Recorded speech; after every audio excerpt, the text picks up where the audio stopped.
Vencedores e perdedores do GP da Arábia Saudita de 2025. E antes da gente prosseguir com o vídeo, claro, a gente não teve o vídeo de melhores reações do GP da Arábia Saudita, que a gente tem todo pós-corrida, o vídeo pegando as reações que vocês enviam aqui na comunidade do YouTube e lá no Discord do Clube da F1, que tá o link aqui na descrição do vídeo, caso você queira entrar. Isso porque essa semana foi um caso bem especial. Se você assistiu os vídeos de reação pós-classificação, pós-treinos livres, viu que eu tava na situação de cativeiro, gravando de forma totalmente improvisada. Agora estamos de volta aqui nos estúdios do meu quarto. E foi uma loucura gigantesca, eu acabei não conseguindo gravar. Ainda participei da live que eu faço no Que Pode É Esse, reagindo à corrida, mas não consegui fazer a gravação pós-GP. Com tudo isso em mente, exclusivamente nessa semana a gente não vai ter então o vídeo de melhores reações para poder seguir aqui com a programação normal, mas o vencedores e perdedores segue normalmente. Temos aqui, vamos falar quem foram então os vencedores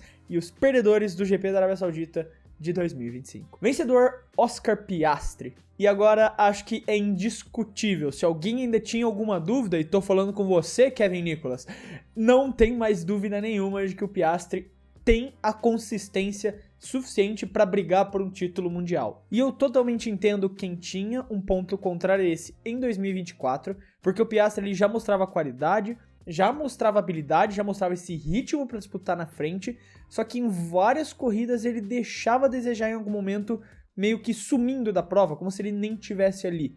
E por conta disso, o Lando Norris foi sendo o principal candidato a tentar bater o Verstappen em 2024. O grande problema, principalmente pro Norris, é que agora em 2025 o Piastri encontrou essa consistência. Ele se tornou um piloto que consegue vencer as corridas de forma consistente, disputar as poles de forma consistente, etapa após etapa. Nessas 5 primeiras etapas que a gente teve até aqui, ele venceu 3 corridas e sempre teve ali por volta de 1/100, na verdade, da pole position. Então ele é hoje o melhor piloto da McLaren, comprova isso com essa corrida sensacional que ele fez na Arábia Saudita, que teve a disputa polêmica com o Verstappen. Polêmico, mas que eu acho que tudo que aconteceu foi justo, só que o que mostra pra mim isso é exatamente que ele é o piloto que tem o culhão ali pra poder enfrentar o Verstappen, que tem essa marra pra poder enfrentar o Verstappen. Porque pra você enfrentar o Verstappen não adianta você só ter ritmo, não adianta só ter consistência, não adianta só ser bom. Você tem que saber bater e jogar o mesmo jogo do Verstappen, que é não deixar o mínimo limite pro seu adversário. Porque se você deixar, ele vai te atacar, ele vai te ultrapassar. O Hamilton tinha sido o único que conseguiu fazer isso e acabou perdendo para ele em 2021. O Piastri agora se mostra um piloto que tem também essa marra, essa vontade de vencer e falar pro Verstappen, não, comigo você não vai me passar nem no mínimo limite. E acho que por conta disso a gente pode confirmar aqui que nesse GP da Arábia Saudita o Piastri é um vencedor. Não só por vencer a prova, não só por assumir a liderança do campeonato mundial, mas por mostrar que ele finalmente é esse piloto consistente que ele estava tendo uma certa dificuldade em ser e que é o primeiro piloto da McLaren e vai brigar por esse título mundial em 2025. Perdedor, Lewis Hamilton. Foi uma corrida para se esquecer do Lewis. Dos carros da frente do pelotão, o Lewis foi o pior classificado, se a gente obviamente tira o Tsunoda que não se classificou, ele não terminou ela, então dos 8 competidores que estão em carros de ponta hoje na Fórmula 1, ele foi o pior classificado, terminando em 7º lugar, 31 segundos atrás do Charles Leclerc, que conquistou um pódio, e a gente já vai falar um pouco mais sobre isso. Historicamente, Jeddah não é uma pista que o Lewis consegue muito bem, quando a gente olha resultados no passado, tirando 2021, ele realmente não conseguiu fazer boas classificações, ter boas corridas em Jeddah, e somando a como ele está indo mal nesse começo de Ferrari, apesar da vitória na sprint da China, ele além de não conseguir se classificar muito bem, não fez uma boa corrida, como no Bahrein, por exemplo, porque no Bahrein ele se classifica mal, mas recupera e termina bem a corrida, o que não foi o caso aqui em Jeddah. Ele se classifica mal e não consegue recuperar para fazer uma boa corrida, terminando na 7ª colocação. Isso faz com que hoje na tabela de pilotos ele esteja também na 7ª colocação com 31 pontos, enquanto o Leclerc tem 47 pontos para a Ferrari. Não é um começo muito bom nessa jornada dele com a Ferrari e ele também não está dando sinais positivos. Eu critico o Lando Norris por essas falas, então eu tenho que ser justo e falar em relação ao Lewis Hamilton. Essas falas dele também não são nada animadoras, falando, o que você precisa para melhorar nessa Ferrari? Um cérebro novo, foi o que ele disse. Então, ele entende que o problema é ele, mas ele também não tá dando essas soluções, ele parece estar só se autocriticando, se auto-sabotando. Eu ainda acho muito cedo afirmar que ele tá lavado, né, o termo que tá traduzindo, né, do washed em português. Acho muito cedo afirmar isso, porque você teve o próprio sprint da China, que ele fez uma ótima classificação, pegando a pole e venceu a corrida. Mas ele vem tendo um começo muito difícil nessa Ferrari. Vamos ver até metade da temporada, vamos ver até antes da pausa de verão como ele consegue se adaptar, como ele consegue se encontrar nesse carro da Ferrari. Mas é um começo muito difícil e esse GP da Jeddah, ele com certeza é um perdedor. Vencedor, Max Verstappen. Mesmo com a punição de 5 segundos, ele fez uma corrida brilhante para se manter na segunda colocação e se manter minimamente próximo, competitivo ao Piastri ali, a 2.8 segundos de diferença. Jeddah é uma pista que historicamente o Verstappen vai muito bem, é algo que eu falo até nas previsões pro GP da Arábia Saudita. É uma pista que ele costuma correr muito bem, que ele tem boas classificações, que ele tem boas corridas, e mais uma vez ele encontrou esse ritmo, e se não fosse a punição, talvez poderia até ter brigado pela vitória com o Piastri, mas acabou acontecendo a punição, e a McLaren também tinha um ritmo muito mais rápido. Então esses fatores somaram pro Piastri vencer a corrida.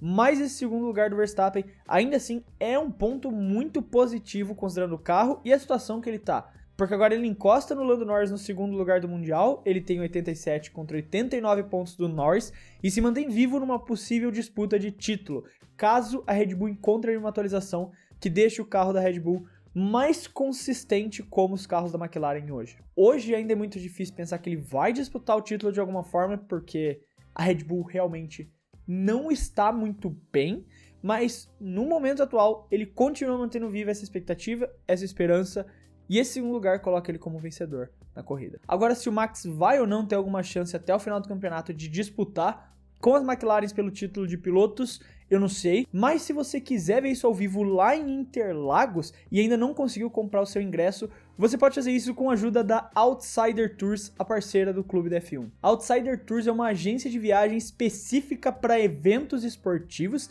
e recentemente eles acabaram de virar pro quarto lote dos pacotes que eles têm para o GP de Interlagos. Por eles você pode comprar vários pacotes de viagem, incluindo hospedagem, ingresso e transfer direto para o autódromo por preços muito mais baratos do que você iria conseguir se comprasse tudo individualmente lá em São Paulo, ainda mais considerando a época do GP, que tudo fica muito mais caro, falando para alguém que foi lá nos últimos 3 GPs. Então se você tem esse sonho de conhecer Interlagos, assistir um GP lá ao vivo pela primeira vez, ou voltar a ver mais de uma vez, você que já foi vários anos e quer voltar para lá e ainda não conseguiu o seu ingresso, a Outsider Tours é uma oportunidade para você conseguir não só o seu ingresso, mas também hospedagem e transfer direto para o autódromo. Se você quiser conhecer um pouco mais da Outsider Tours, você pode clicar no link que tá aqui no comentário fixado, que você já vai falar direto com um dos atendentes da Outsider para conhecer um pouco melhor, conhecer os preços, valores e setores que eles têm para você poder assistir o GP de 2025 de São Paulo. Então, muito obrigado Outsider Tours pela parceria aqui no Clube da F1. Agora, bora voltar pro vídeo. Perdedor,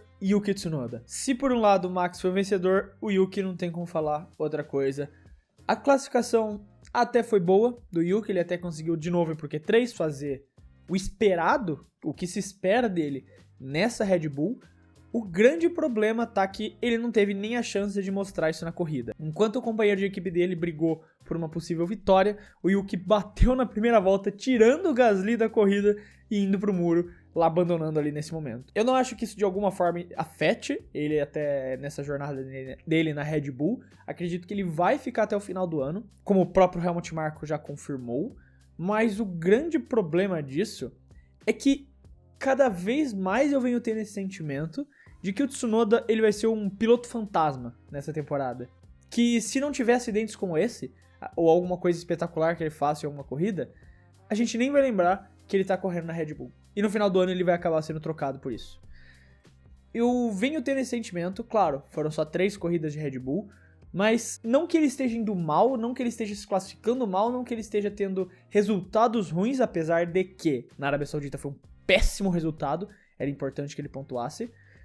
Ele vem sendo esse piloto fantasma, que ele corre ali no fundo do pelotão, no meio, né, na frente do meio do pelotão, na verdade, e a gente lembra dele no final, quando faz a review, e fala, o Tsunoda terminou nos pontos, beleza. Eu acho que vai ser muito esse o resumo do Tsunoda na temporada atual. Vamos ver até o final do ano, se isso muda ou não, mas por conta da batida, por conta de ter abandonado tão cedo a corrida, Isso aumenta essa teoria e coloca ele como um perdedor nesse GP. Vencedor, Charles Leclerc. O Charles foi brilhante nessa corrida, conseguiu mostrar que a Ferrari tem um ritmo tanto ali na questão da classificação quanto na corrida para conseguir passar a Mercedes do Russell, fazer essa manobra, sumir a terceira colocação e terminar no pódio nessa corrida. Conquistando ele então o primeiro pódio da Ferrari na temporada, se a gente desconsiderar novamente corridas sprints, que não contam para as estatísticas gerais. Então ele faz o primeiro pódio da Ferrari, brigando ali com a equipe que era teoricamente a segunda força.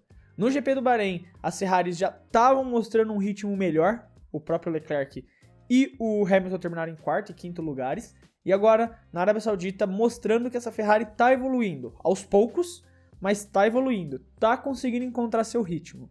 Ainda acho muito improvável que consigam brigar por um título com McLaren e Red Bull, mas eles estão conseguindo evoluir, estão conseguindo encontrar esse ritmo para se tornarem cada vez mais consistentes. E como eu disse no ano passado e no começo desse ano, para mim o Leclerc foi o segundo melhor piloto de 2025 e por conta de não ter carro não pôde brigar pelo Mundial de fato. E esse ano, se a Ferrari encontrar esse ritmo e pelo menos ter um carro decente, ele vai voltar a ser um piloto que pode brigar por vitórias. E o que ele fez aqui em Jeddah, para mim, prova isso, essa grande corrida dele, ultrapassando ali a Mercedes e ficando em terceiro lugar com a Ferrari. Perdedor Mercedes. Eles realmente foram perdedores nesse final de semana. Apesar de conquistarem um quinto e sexto lugar, é um resultado que fica muito abaixo quando a gente considera o que se via deles, principalmente ali depois do GP do Bahrein, que eram essa segunda força incontestável, que eram esse carro que estava ali esperando essa atualização para brigar com a McLaren e agora conseguiram colocar o seu melhor carro abaixo de 3 outras construtoras, Ferrari, McLaren e Red Bull. Não foi um grande final de semana da Mercedes, então não conseguiram se encontrar em Jeddah, não tiveram esse bom resultado, fizeram o melhor, capitalizaram ali o resultado da melhor forma que poderiam, né, terminando em quinto e sextos lugares, com um destaque inclusive pro Antonelli, que está cada vez mais próximo do George Russell. Então, eu ainda acho que o Antonelli consegue, se a Mercedes der uma melhoradinha, o Antonelli consegue vencer uma corrida até o final dessa temporada. Cada prova que passa, ele tá mais próximo, tanto em classificação, quanto em ritmo de corrida do George Russell. O Russell, hoje, ainda é o melhor piloto, e pra mim ainda é o piloto mais consistente da temporada, porque ele é o único de toda a temporada que conseguiu terminar no top 5 em todas as provas competitivas, ou seja, classificação, sprint e corrida normal. Ele é o único piloto da temporada que terminou no top 5 em todas as sessões competitivas da Fórmula 1. Então ele ainda é o principal piloto e merece essa possível renovação de contrato de 2 anos que está sendo dita que vai rolar. Inclusive vai ter vídeo sobre isso no clube na quinta ou na sexta, discutindo sobre esse futuro da Mercedes, Verstappen e Aston Martin, então fiquem espertos com isso. Agora no mais, apesar dos elogios e da boa performance que você pode tirar do que os pilotos fizeram dentro da pista, querendo ou não, é abaixo do esperado para a Mercedes e de uma equipe que está em segundo lugar no Mundial de Construtores, tentando se manter o mais próximo possível da McLaren que eles conseguem, para tentar sonhar ali nessa atualização, nesse próximo passo, para bater de frente com eles. Por conta disso, para mim, a Mercedes é perdedora. E a nossa Sauber, com certeza, foi uma perdedora nesse final de semana. E tudo que poderia dar errado, deu errado para eles, porque eles trouxeram uma atualização nova do assoalho para o carro do Nico Hülkenberg, colocaram só no carro do Hulk, o carro do Bortoleto não recebeu essa atualização, então eu vi muita gente falando, não conseguiu nem acompanhar o ritmo do Nico nesse final de semana, o Nico tinha uma atualização de assoalho nova. E já nos treinos livres, apesar de fazer o TL1, o TL2 o Gabriel não conseguiu fazer por conta de um vazamento de combustível, e o TL3 ele também fez em partes por problemas no carro. Torna extremamente difícil a experiência dele nesse final de semana, já que é uma pista extremamente difícil. A gente viu como vários novatos sofreram. O Jack Durham sofreu nesse final de semana, o próprio Liam Lawson, que nem é tão novato, sofreu nesse final de semana, o Isaac Hadjar foi muito bem junto com o Antonelli, foram os dois novatos que conseguiram ir muito bem, e o Oliver Bergman também não conseguiu extrair o seu 100% nesse final de semana, porque é uma pista muito difícil e você como novato vai ter certas dificuldades de adaptação nela, e o Gabriel só teve um treino livre e meio para se adaptar a ela antes de fazer a classificação, não conseguiu fazer um bom tempo e acabou errando também na sua última volta.